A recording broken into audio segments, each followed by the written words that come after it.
Recently, President Bush signed the Military Commissions Act. This is an act that essentially shreds our right to habeas corpus, denies our right to attorney and to see charges against us, even if we're American citizens.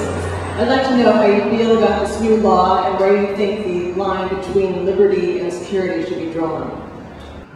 Ms. Pelosi helped in bringing forth the Compromise Tribunal-Torture Bill against every single, not only American principle, but British principle, including habeas corpus, which dates back to the Magna Carta in 1215.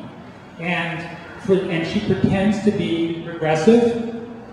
And then after she led the compromise, how can you lead a compromise on military tribunals when the Supreme Court said, no, we shouldn't have them, we should stick to our existing system, and because this is completely unconstitutional. So then they go ahead and they write another completely unconstitutional law, and she says it's a great compromise, and of course then the Vice President comes in and makes it a bit worse in the last minute, and she screams about how horrible it is. But the thing is, we don't have to declare war on anybody. And therefore we don't need military tribunals.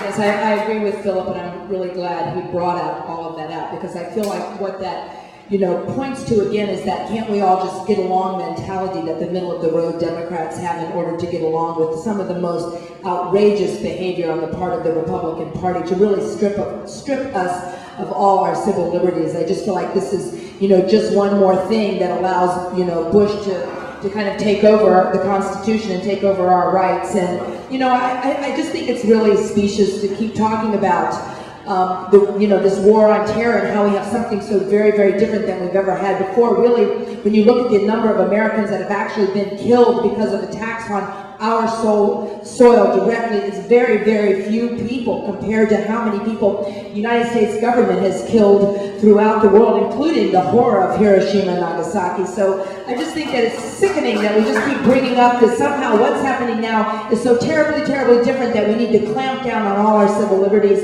in order to get the bad guy.